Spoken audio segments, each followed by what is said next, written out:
정부 정책 하고 있습니다. 임대료 정책. 임대료 정책은 천천히 조금 약간 이해가 필요한 부분이기 때문에 천천히 생각하면서 하겠습니다. 지금 기분 나빴던 데까지 했죠? 왜 기분 나빴죠? 왜 안 하나? 돈을 더 받아야 되는데 못 받으니까. 누가 기분 나쁜 거죠, 지금? 네. 임대인이. 집주인 기분 나빴죠?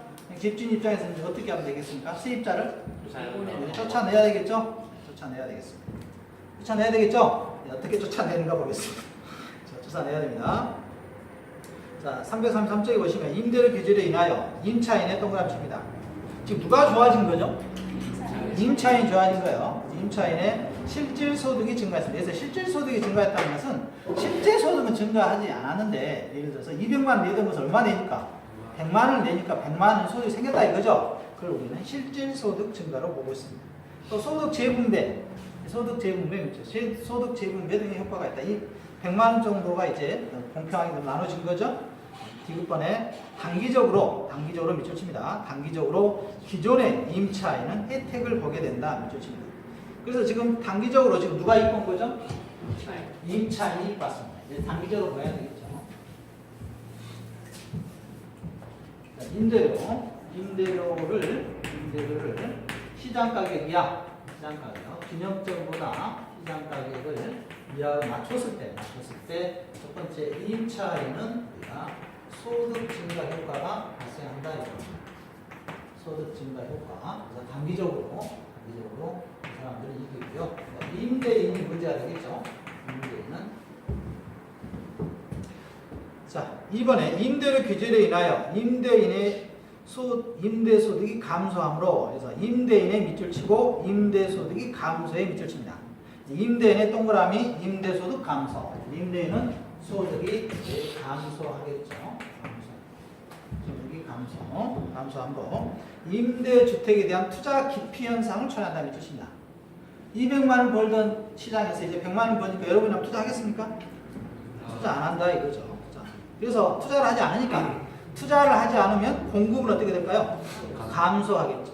그래서 기업권에 신규 임대주택 공급이 감소하고 기존 임대주택의 타용도 전환으로 기존 임대주택의 재고도 감소한다. 기업권에 쭉 밑줄 칩니다. 자, 임대인은 이제 기분이 나빴어요. 그래서 그 사람이 만기가 됐습니다. 다시 100만 원짜리 세를 낼까요? 약간 뜯어 고쳐가지고 상가금을 내버릴까요? 상가금을 해버리겠죠? 타용도로 바꿔버린다. 이거예요. 타용도로 바꿔버린다. 지금 이게 현상이 지금 이렇게 일어나고 있죠? 기존 임대주택의 타용도 전환의 밑줄. 타용도 전환으로 기존 임대주택의 재고도 감소하게 되겠습니다. 자, 임대주택이 이제 재고가 감소하기 시작했습니다. 그럼 임차인 입장에서는 여러분들이 이제 집 구하기가 쉽습니까? 어렵습니까? 어렵죠. 임차인 입장에서는 집 구하기가 수요가 증가합니까? 감소합니까? 증가하겠죠? 수요는 증가할 거 아니에요? 가격이 어떻게 됐습니까? 하락했습니까? 수요업체에 의해서 가격이 하락하니까 수요는 증가하지만 공급은 어떻게 해줬다? 거기서 공급은 감소시켰죠? 그 다음에 수요는 증가하니까 초과수요가 발생하겠죠? 초과수요가 발생합니다. 초과수요. 수요업체에서. 그래서 니은번에 임대료 규제는 장기적으로 임대주택의 공급량을 감소시킨다. 이 공급량 감소에 밑줄 치시고요. 디귿번에 임대료 규제는 민간 임대주택 시장에서 장기적으로 공급이 줄어 주택 부족 현상을 야기한다. 주택 부족 현상 밑줄. 장기적으로 이제 집을 안 짓겠죠? 1번에 별표 칩니다. 1번에 쭉 칩니다. 임대료 규제로 임대주택에 대한 공급이 단기적으로 비탄력적. 장기적으로 어떻게 반응한다? 탄력적으로 반응한다. 그래서 자, 여기서 어떤 의미냐면 여러분들 비탄력과 탄력적, 양이 많은 게 뭐예요? 탄력적. 양이 적은 게 비탄력적. 그래서 시장에서 임대료 규제를 하게 되면 공급은 단기적으로는 많이 공급합니까? 적게 공급합니까? 적게 공급한다. 많이 쓸 수가 없잖아요. 물량이. 근데 장기적으로는 많이 공급해 줄 수 있겠죠? 그래서 탄력적으로 반응한다. 이렇게 나옵니다. 1번에 주의하시고요. 임대료 규제는 임대 부동산에 무슨 현상을 처리할 수 있다? 질적자를 처리할 수 있다. 무슨 뜻입니다. 질적자. 이게 질적자입니까? 방금 임차인이 나가니까 그걸 뭘 바꿔버렸죠? 상가금으로 바꿨죠? 그러니까 100만 원 주고 구할 수 있는 집이 이제 갈수록 없어졌죠?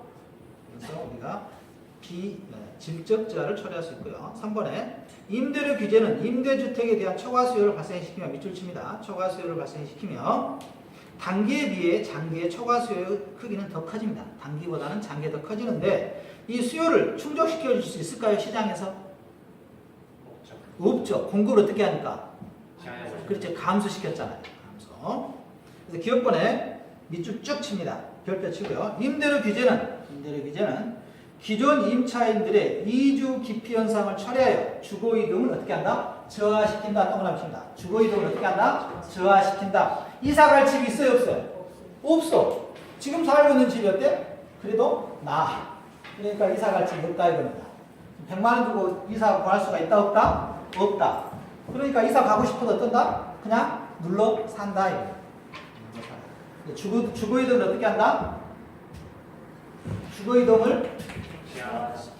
이동을 저하시킨다. 시험 문제에서 뭐라고 나와요? 주거 이동을 저하를 갖다가 촉진시킨다 이렇게 나와요. 틀린 표현. 주거 이동을 저하시킨다. 촉진 아니에요. 여러분들이 임대료가 싸지니까 이사를 많이 다닐 것 같지만 오히려 촉진시키는 게 아니라 이사를 못 다니는 이사 기피 현상, 이사를 저하시킨다. 이거 주의합니다. 시험 문제. 주거 이동은 촉진시킨다 이런 표현 나와요. 반드시 나옵니다. 촉진시킨다, 감소시킨다. 저 문장 아시면 문제 풀어낼 겁니다. 일단 미음번에 보시면 이제 임대료 규제가 지속적으로 장기적으로 지속되면 암시장 밑줄칩니다. 암시장이 형성됩니다. 여러분들 암시장 형성은 물건이 싸니까 형성되는 거죠? 물건이 싸니까 형성되는 거예요. 물건이 없으니까 형성되는 거죠? 공급이 적으니까. 암시장은 수요 공급 측면에서 보면 누가 위에 있는 거죠?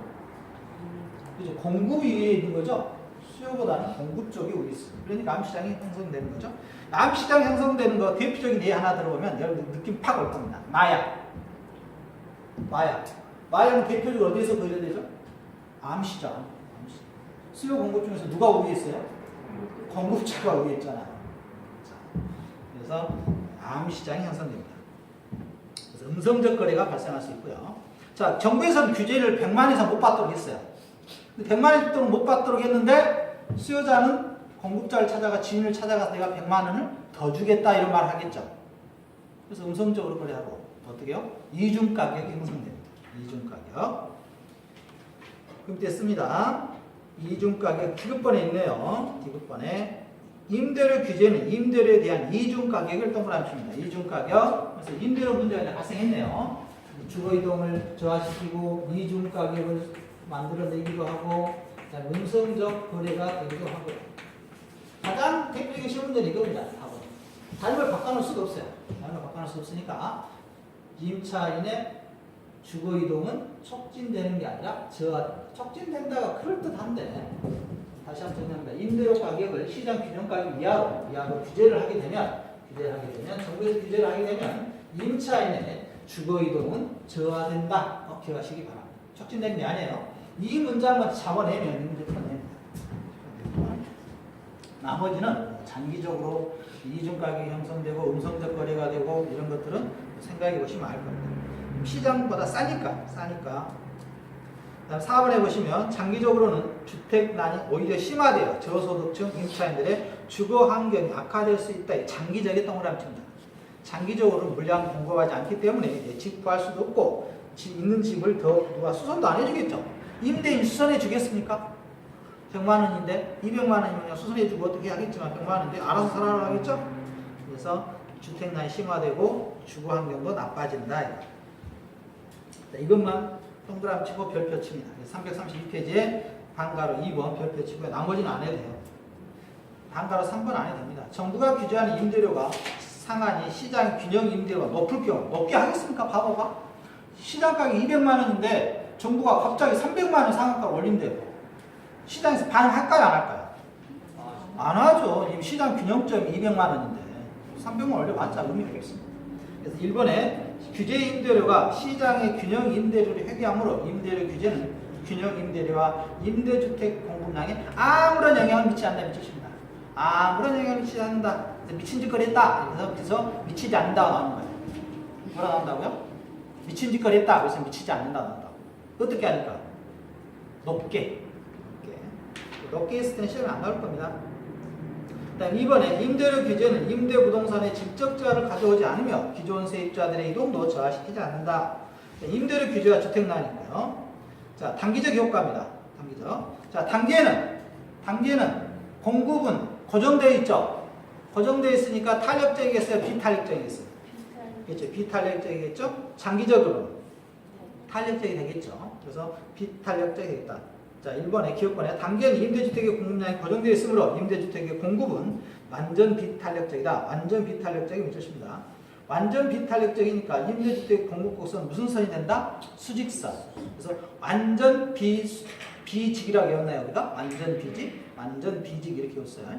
완전 비탄력적은 직선 된다 이렇게 했죠? 그래서 처음 오신 분이 지금 헷갈리시니까 이거예요. 가격이 있고 여기 있고 공급이 있는데요. 완전 비탄력적이란 이런 겁니다. 완전 비탄력적. 토지 생각하시면 돼요. 토지는 일정합니다. 토지 양을 늘릴 수는 없어요. 토지 양을 늘릴 수는 없는데 토지 가격은 어떻게 되는 거죠? 토지 가격은 상승할 수도 있겠죠? 이게 비탄력, 완전 비탄력적인 토지라는 경우에는 양은 증가시킬 수 없고, 뭐만 증가할 수 있다? 가격은 상승할 수 있다. 완전 비탄력적인 경우. 이거 완전 비탄력적인 경우고요. 그 다음에 수평인 경우가 있었죠? 이것이 뭐예요? 완전 탄력적인 경우가 있었죠? 완전 탄력적인 경우는 우리가 가격은 일정하고, 뭐가 증가하는 거죠? 수량이 증가하는 거죠. 양이 증가하는 것을 우리가 완전 탄력적이라고 합니다.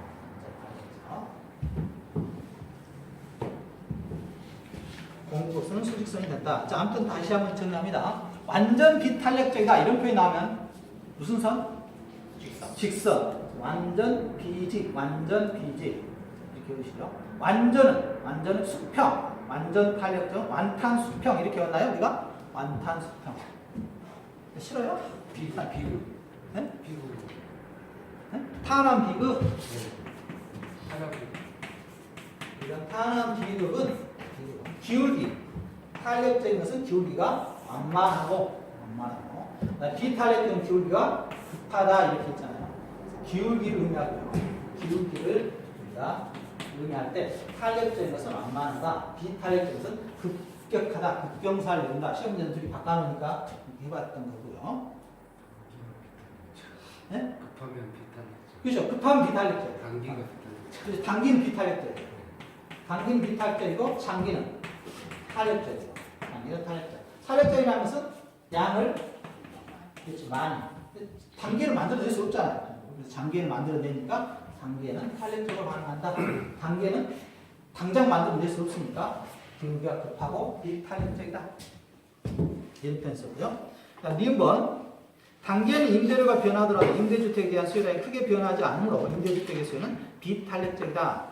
따라서 임대주택의 수요 곡선은 기울기가 급한 우하향의 모습이 되고요. 2번에 보시면 2번에 장기적인 효과 있죠? 장기적인 효과. 기업권에 보시면 규제 임대료의 상한이 시장의 균형 임대료보다 낮을 경우에 동그라미 치고요. 낮을 경우 임대인의 임대소득은 증가하겠습니까? 감소하겠습니까? 감소한다. 어렵지 않죠? 기분 나쁘잖아요. 이것만 기억하시면 되겠습니다. 마찬가지로 1번에 보시면 1번에 따라서 규제 임대료의 상한이 시장의 균형 임대료보다 낮을 경우 동그라미 치고 낮을 경우 장기적으로는 임대주택에 대한 초과 수요 크기가 매우 커져 주택난이 심각해진다 이렇게 돼 있죠. 그래서 상한이 낮으면 우리가 여러 가지 문제가 장기적으로 발생하는 겁니다. 단기적으로는 해결할 수도 있겠지만 장기적으로 발생하고요. 그 다음에 최근에 이제 주로 많이 나오는 것이 자, 여러분 339쪽 봐보겠습니다. 339페이지에 자, 예제 보시면 21회 기출문제인데 339페이지에 임대주택 정책에 관한 설명을 틀린 것은 했습니다. 자, 틀린 것 했으니까 일단 틀린 것에다가 X표를 쳐놓고 문제를 풀어보는 게 좋을 겁니다. 맞는 것은 하면 동그라미 쳐놓고요. 틀린 것이니까 1번 장기 공공임대주택은 공공 부분이 시장 임대보다 낮은에 동그라미 칩니다. 낮은 수준의 임대주택을 공급하는 것이다. 맞습니까? 정부가 공급해 줄 때 시장 가격보다 낮게 해줘야 되겠습니까? 높게 해줘야 되겠습니까? 낮게 해줘야 되겠죠? 그래서 낮은 수준의 임대주택을 공급하는 것이 맞고요. 2번 임대료 규제는 임대료에 대한 무슨 가격을 형성시킬 수 있다? 이중 가격을 형성시킬 수 있다겠죠? 이중 가격. 임대료 규제를 어떻게 했을 때? 낮게 했을 때? 높게 했을 때? 그렇지? 낮게 했을 때 이중 가격을 형성할 수 있다겠고요. 뭐뭐 있다 그럼 거의 맞는 겁니다. 우리 인문학에서는. 3번 규제 임대료가 시장 임대료보다 낮을 경우 동그라미 칩니다. 지금 낮게 했습니다. 낮게 했으니까 임대인이 집을 지어야 안 지어요? 안 지은다겠죠? 그래서 임대부동산의 질적인 저하를 초래할 수 있다. 맞는 거고요. 4번 임대료 보조 정책은 좀 안 했는데요. 임대료 보조 정책은 임차인의 임대료 부담을 줄여줄 수도 있겠죠? 줄일 수 있을 겁니다. 그다음 5번 임대료 상한제의 실시는 임대주택에 대한 초과 공급입니까? 초과 수요입니까? 초과 수요라겠죠? 초과 수요. 싸게 했으니까 200만 원, 100만 원 했으니까 공급이 아니라 수요 측면에서 초과 수요가 발생한다 하겠습니다. 가격과 우리가 수요 측면을 살펴봤고요. 그래서 문제는 어렵지 않죠? 문제는 어렵지 않고요.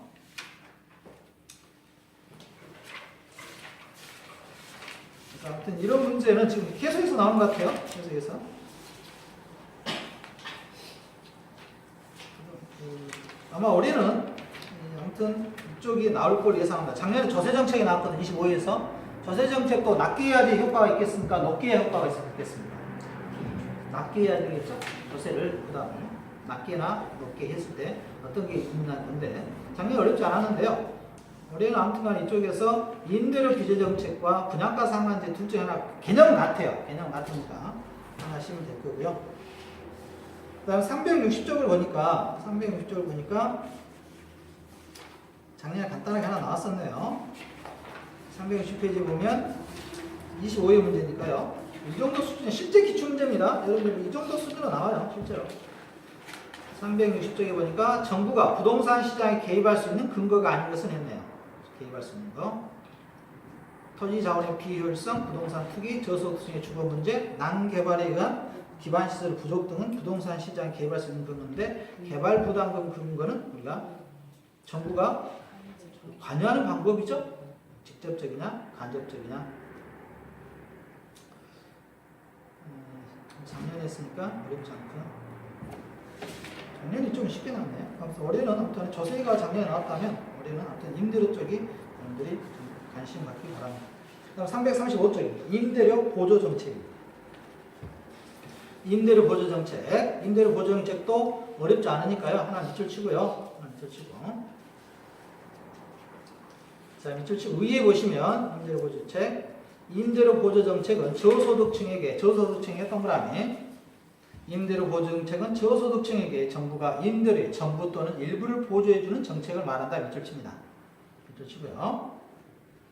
주택법은 여러분들 공법에서 배우실 거고요.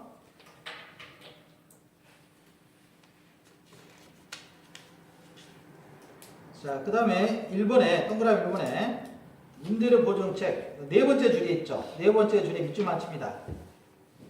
임대료 보조 정책은 수요자 지원 주택 정책의 한 정책이다. 밑줄만 칩니다. 임대료 보조 정책. 그런데 여러분들 임대료 보조는 임차인에게 해줄 수도 있겠지만 누구한테 해줄 수 있을까요? 임대인한테 해줄 수 있겠죠. 그럼 임대인에게 만약에 임대료 보조 정책을 해줬습니다. 그게 장기적으로 임차인에게 혜택이 돌아갈까요? 돌아가지 않을까요? 돌아가겠죠. 그런 내용이 좀 써져 있네요.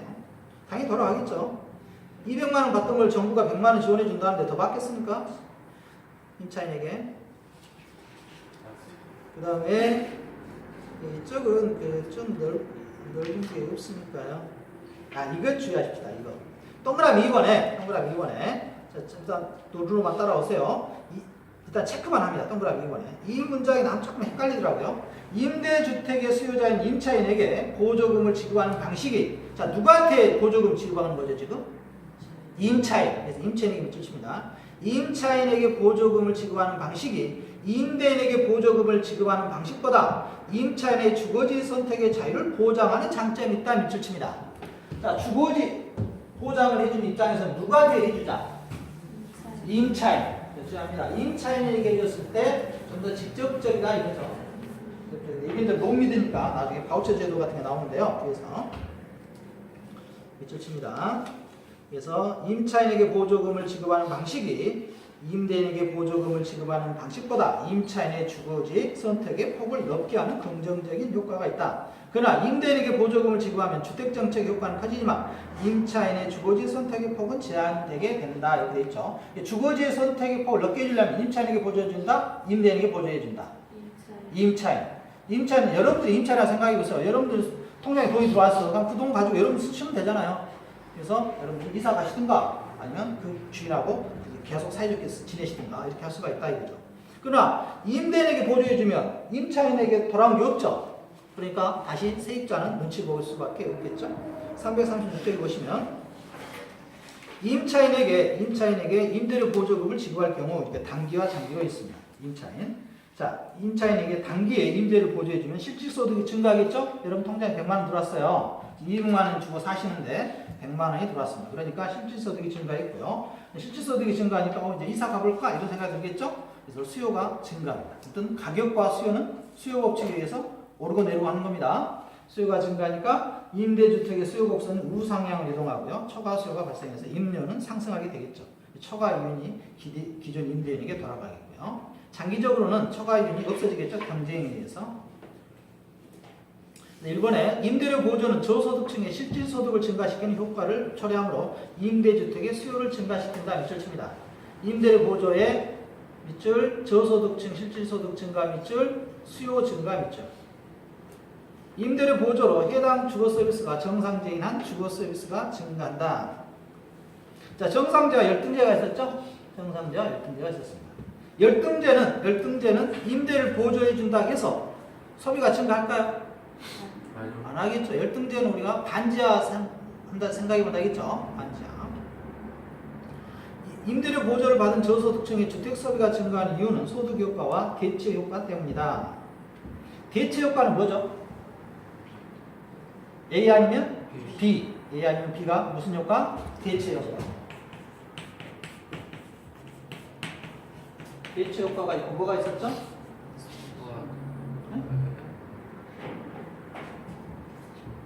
보완제가 있었죠? 대체 효과는 A 아니면 B로 가는 거고요. 그 다음에 보완제는 A와 B가 무슨 체? 운명 공동체라겠죠? 운명 공동체. 그래서 이것은 어떻게 움직이죠? 반비례 관계죠? 반비례 관계. 자, 따져보죠. 대체 효과는 시험에 나오니까. 자, AJ의 가격이 상승했습니다.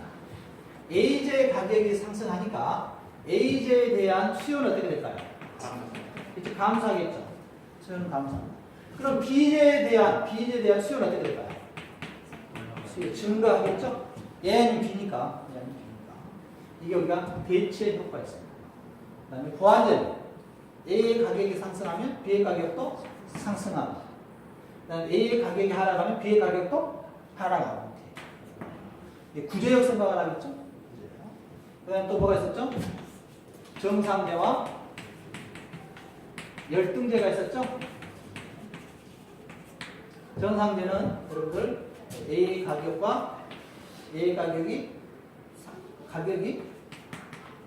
하락하면 수요는 증가하고 그 다음에 가격이 상승하면 수요는 하락하는 게 이게 무슨 제? 정상제였고요. 열등제는 뭐였죠?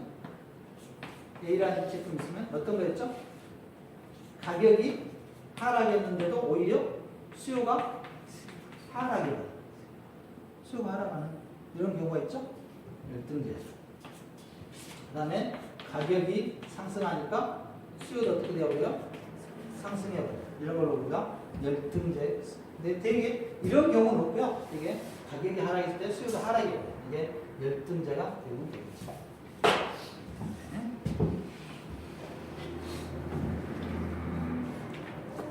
그 다음에 336쪽에서 여러분들 3번에 동그라미 3번에서 정부에서 저소득층에 지급하는 임대료 보조금을 주택자의 구입에만 사용하도록 하더라도 일반적으로 저소득층의 다른 자의 소비량은 임대료 보조금 지급보다 더 늘어난다. 3번 지금 어렵지 않죠? 정부에서 지원해 줄 때 그걸 어디에만 사용하도록 한다고요? 그렇지. 임대료에만 사용하도록 해도 거기서 남은 돈이 있으니까 다른 데서 소비가 증가하겠죠? 증가할 겁니다. 4번 임대주택의 수요 증가, 초과 수요 현상을 처리함으로 임대료가 상승하여 기존 임대인은 초과 이윤을 얻게 된다. 따라서 단기적으로는 기존 공급자가 혜택을 보게 된다. 5번 임대료 보조금이 지급될 경우 다른 조건이 일정하다면 저가주택 임대료는 장기적으로는 원래 수준을 회귀하고 시장 전체의 저가주택 공급량은 증가한다. 따라서 장기적으로는 임차인이 혜택을 보게 된다. 이 뜻입니다. 장기적으로는 임차인이 혜택을 봅니다. 어쨌든 혜택을 보는 거예요. 19에 나온 그동안 좀 잠잠한 것 같은데 임대료 보조정책 보겠습니다. 임대료 보조정책 1번 저소득층에게 정부가 임대료 일부를 보조해 있는 것을 우리가 임대료 보조정책이라고 했고요. 저소득층의 실질소득이 증가했습니까? 증가했잖아요. 200만 원 내었던 것을 100만 원만 내면 되니까. 3번 다른 조건이 같을 경우 임대주택의 수요를 증가시킨다겠죠? 수요를 증가시킨다겠습니다. 혹시 여러분들 임대료 보조정책은 벌써 한 몇 년 된 것 같은데요. 4년 전인가? 혹시 기억나십니까? 여러분들 기억하실 분들 계실 거예요. 그때 한 번씩 전부 그 동사무소, 세무사무소 찾아가신 적 있을 겁니다. 4년 전에. 4년, 왜 찾아갔죠? 네? 왜 찾아갔죠? 뉴스로 나와가지고. 네? 뉴스. 뭐라고? TV에 나오더라고. 아니, 여러분들 가져가셨다니까? 여러분 다 갔어. 대한민국 사람 다 갔습니다. 안 가는구나. 에이! 나 그지 말래, 진짜? 이게 돈? 임대료 네? 뭐 준다 그래가지고 그건 맞습니다. 그 유류분. 유류세. 얼마 안 나왔어. 아 그랬어? 난 몰랐네. 왜 갔으면 받았는데 27만 원인가? 저도 받았는데 차 없어도 받았습니다. 다 받았습니다. 대한민국 다. 신나게 갔는데 네? 세무도 사람 그거 많을 때. 시험한다는 걸 알았는데 누구나 받아줬다는 생각은 못했어요. 아, 아쉽네. 저도 갔습니다. 차 없어도 갔어요. 오늘 봐서 27만 원인가 그때. 그래요? 시청분도 금시청. 큰일 났네. 금시청문이라네. 진짜입니까? 못 봐주셨어요? 아쉽네. 근데 그게 공부를 누구나 받아줬다는 말은 전 국민한테 줬습니다. 성인 이상 그때 TV도 나와. 네? TV에도 엄청 했었어요. 많이 막. 했는데 그건 안 돼. 누구나 받아줬다는 다 받았습니다. 그때 이제 대부분 이제 많이 착각하신 분들이 자동차가 있는 사람만 받은 줄 알았어요. 자동차가 있는 사람만 받은 줄 알았는데 자동차가 없는 사람도 가서 예, 저도 교통 이용했잖아요. 버스 이용하니까 버스도 기름으로 가는 거니까 그때 제 기억에 한 27만 정도 됐던 것 같은데 받아서 이용하게 썼습니다. 그게 그때는 보조 정책이죠. 그때는 저희한테 무슨 보조 정책? 유류. 그때 기름값 많이 올랐잖아요. 그래서 정부가 그때 보조 정책 해줬었어요. 네? 받았을 겁니다. 같이. 신나게 받았을 때. 맞아요. 정부 그때 거의 그 정도 해줬던 것 같아요. 30만 원 정도. 네, 뭘 못 받죠? 또 작년에가 또 뭐가 있었는데 뭐 받은 거. 정부에서 해줬던 거 보정책 하나 있었는데 기억이 갑자기 안 나네. 뭐 있었는데 저는 안 받았습니다. 대상자가 아닌데. 대상자가 그때 1,200만 명인가? 그때 1,000만 명 정도 됐었던 것 같은데. 직장이고 정부가 해줬었습니다. 자, 아무튼 나중에 이런 거 있으면 우리가 좀 공유하죠. 네, 공유해서 공유해서. 아무튼 그러니까 그 돈이 실질소득이 증가했었잖아요. 그다음에 4번 보시면 다른 조건이 같을 경우 임대료 보조 정책이니까 돈이 풀렸습니까? 지금 돈이 없어졌습니까? 풀렸죠. 돈이 풀렸으니까 물건을 공부하는 사람 입장에서는 저거 내 돈 이런 생각 들겠어요? 안 들겠어요? 들겠죠? 그러니까 물건 만들어내야 되겠죠. 그래서 4번에 다른 조건이 같을 경우 임대주택의 공급을 감소시킬 게 아니라 뭐 해야죠? 증가시켜야죠. 아까 공급을 감소시켰던 건 뭐였죠? 임대료? 상한제. 임대료 지금 상한제하고 임대료 지금 보조제는 다르죠. 보조제는 다릅니다. 공급 측면에서 임대료 상한제는 아까 그랬죠. 공급을 감소시켰어. 임대료 보조제는 돈이 풀렸으니까 돈이 많으니까 일단 공급을 해야 되겠어요? 공부 어떻게 해야 돼요? 증가시켜야 되겠죠. 차이가 있습니다. 보조제는 누가 좋아진 거예요? 보조제는 임대인도 좋아지고 임차인도 좋아진 거죠. 그러나 상한제는 균형가격보다 낮게 책정하면 누가 나빠진 거죠? 임대인은 나빠졌죠. 그러니까 공급을 감소시켜버렸죠. 약간 차이점이 있습니다. 기억합니다. 이 문제를 시험 문제를 만들어냈네요.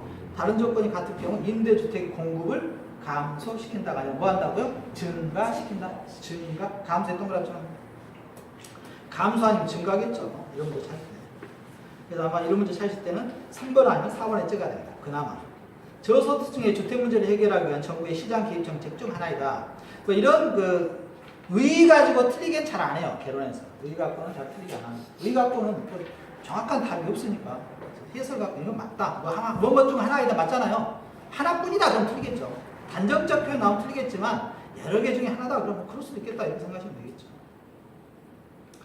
4번 잠시만요. 공공임대주택 공급 정책이 있습니다. 공공임대주택 공급 정책. 자, 이것은 공공임대주택 공급 정책은 공공부분이 시장 임대보다 낮은 수준의 임대료로 공공임대주택을 직접 공급하는 정책을 말한다. 여기서도 어디에 밑줄쳐야 될까요? 낮은. 싸게 공급해준다 이겁니다. 싸게 공급해주니까 누가 좋을까요? 그렇지. 임차인이 좋겠죠. 서민들이 좋을 겁니다. 그래서 저소득층이 좋겠다 이거죠. 저소득층. 다음 페이지 보시면 공공임대주택의 공급 보시면 공적 시장에서 임료를 하락시키면 사적 시장에서는 단기간에 임대주택 수요가 감소하고 임대주택 수요의 곡선이 좌하향해서 공급 곡선은 초과 공급돼서 임료는 하락시키겠죠. 공급에서 비용을 줄이니까 가격을 낮추니까 수요가 하락하는 거죠. 공급은 같은 방향으로 움직이니까요. 공급도 줄이면 수요도 줄어서 그래서 좌하향은 공급이 증가하게 되면 우하향하겠지만 이 문제는 뭐 특별한 게 없으니까요. 자, 동그라미 3번에만 체크합니다. 동그라미 3번. 사적 시장에서는 단기적으로 민간 임대주택에 대한 수요가 감소하므로 초과 공급 현상을 초래하여 임대료가 하락한다 이렇게 칩니다. 자, 지금 무슨 말이냐면요. 지금 여러분들이 지금 사시고 있어요. 여러분들이 200만 원 주고 사시고 있는데 정부에서 갑자기 아파트를 지어가지고 여러분한테 얼마에 주고 사시라는 거죠? 100만 원. 100만 원이면 어디로 이사 갈까요, 여러분들? 100만 원 가겠죠? 그럼 민간주택 여러분이 사셨던 데는 어떻게 돼요? 갑자기 수요가 줄어들죠? 줄어든다. 이 표현 이렇게 쓰는 겁니다. 그래서 사적 시장에서는 단기적으로 민간 임대주택에 대한 수요가 감소하므로 초과 공급 현상을 초래하여 임대료가 하락한다. 정부가 지금 있다가 200만 원인데 정부가 100만 원 하니까 여기 또 일이 가버린다. 그러면 수요가 감소해서 초과 공급이 일어난다. 기존에 있던 것들이 좀 비어있는 상태가 많겠죠. 그다음 장기적으로 하면 어떻게 될까요? 장기적으로 6번에 보시면 다른 조건이 동일하다면 사적 시장에서 감소된 임대주택의 양은 공적 시장의 신규 공공 임대주택의 공급량과 동일하다. 따라서 여기서 밑줄 칩니다. 따라서 장기적으로는 동그라미 민간 임대주택 공급량은 감소하나 사회 전체의 임대주택 공급량은 같다. 이거 좀 취합니다. 밑에 도표가 있는데요. 지금까지 시험 문제에서 가장 많이 나왔던 것이 여러분들이 임대료 규제 정책과 이게 가장 많이 나왔습니다. 그래서 우리 26회에는 이거 한번 취합니다. 임대료 규제 정책의 별표 살짝 해놓고요. 단기적 혜택 임차인이 받고 장기적으로는 임대주택난이 심화돼서 질적제와 주거 이전이 제한 이런 것들. 임대주택 양은 장기적으로 감소한다. 임대료 규제 정책 낮게 했을 때 좀 주의하시고요. 방금 339페이지에 이 문제 방금 풀어봤죠? 네. 임대주택 정책에 설명했던 이거 풀어봤나요? 네. 풀어봤죠? 이 정도고요. 자, 다음 페이지 가겠습니다. 340페이지 분양정책 수단입니다. 그래서 임대료 규제 정책이 안 나오면 분양가 규제 정책이 시험에 나옵니다. 그래서 임대료 규제 정책과 분양가 상한제는 같아요. 개념이. 같으니까 분양가 상한제 별표 칩니다. 자, 분양가 상한제는 임대료 상한제와 마찬가지로 최고 가격제다, 최저 가격제다. 최저 가격제가 아니라고요. 최고 가격제입니다. 최고 가격제예요. 최고 이상 못 받도록 해놨다 이거죠. 그래서 헷갈리니까 계속 말씀드리고 있는 겁니다. 다시 한번. 최고 가격제를 시행하는 것이 임대료 상한제와 무슨가 상한제? 분양가 상한제. 분양가 상한제는 무슨가 정책이다? 최고가 정책이다. 최고가. 뉘앙스가 안 맞죠, 얼른. 그래서 시험에 나오는 겁니다. 다시 한번. 정부가 시행하는, 정부가 개입하는, 정부가 끼어드는 분양가 상한제와 임대료 상한제는 최고 가격제다, 최저 가격제다. 최고 가격제다. 최고 가격제. 최저 가격제 시행하겠습니까, 정부가? 상식적으로 생각해봅시다. 정부라면, 여러분들이 정부예요. 정부라면 어떤 물건을 팔 때 민간 시장에서 팔리고 있는데 이것은 얼마 밑으로는 팔지 마라 이렇게 할까요? 이거 안 되겠죠. 얼마 밑으로. 그것도 알아서 맡겨야지. 수요 공급에서. 그러나 문제가 되는 것은 상승하니까, 가격이 상승하니까 억누르겠다 이거죠. 억누르니까 상한제를 둬서 이상 못 받도록 하는 거죠. 그러니까 최고 가격제가 되는 거죠. 여러분들 이자 생각하시면 돼요. 이자. 사채시장 이자. 대부업체 얼마나 돼 있죠? 뭐 28%, 뭐 30% 돼 있죠? 이건 무슨 가예요? 최저가입니까? 최고가입니까? 최고가예요, 최고가. 그래서 이거 너무해요, 나라죠. 문제가 있죠? 그래서 바꿔야 되는데 누가 바꿀지는 모르겠습니다. 언젠가는 우리나라도 여러분 우리 젊은 친구들은 우리 그 스리랑카에서 하는 있죠? 무슨 은행인가요, 그거? 노벨 평화상 받았잖아요. 제스민 은행인가? 그럴 겁니다. 네. 가난한 사람들에게 돈을 나눠줘서. 근데 참 그게 신기한 게요. 그래서 우리 편견을 깬 건데, 그렇죠. 네, 참 맞습니다. 제가 그 말씀 드리고 있어요. 그 사람들이 신용이 굉장히 안 좋으신 분들입니다. 근데 그분들을 위해서 은행을 만들었는데, 오히려 갚아 나가는 게 정상적인 은행보다 훨씬 더 무량, 이렇게 굉장히 높답니다. 굉장히. 부채율이 거의 굉장히 높아서 노벨 평화상 받으셨죠? 스리랑카에 무슨 은행인데 갑자기 생각이 안 나네. 스리랑카입니다. 그래서 여러분 우리 젊은 친구들이 그런 좋은 공공임대주택도 그런 개념으로 접근했으면 좋지 않겠느냐 생각을 하는데 누군가가 좀 반대하고 누가 반대하겠습니까? 52%를 갖고 있는 분들이 반대하겠죠? 52%. 자, 341페이지에 공공임대주택의 유형에서 분양가 주택 정책은 우리 다음 시간에 하죠. 네. 어려운 걸 없습니다. 다음 시간에 하겠습니다. 다음 시간에 하시고요. 계속 잔소리처럼 말씀드립니다만 금요일 날은 뭘 가지고 오신다고요? 법조문, 민법조문 가져오시면 되겠습니다. 자, 오늘 고생하셨습니다. 첫날 오신 두 분 고생하셨고요. 다음 시간에 뵙겠습니다. 감사합니다. 감사합니다.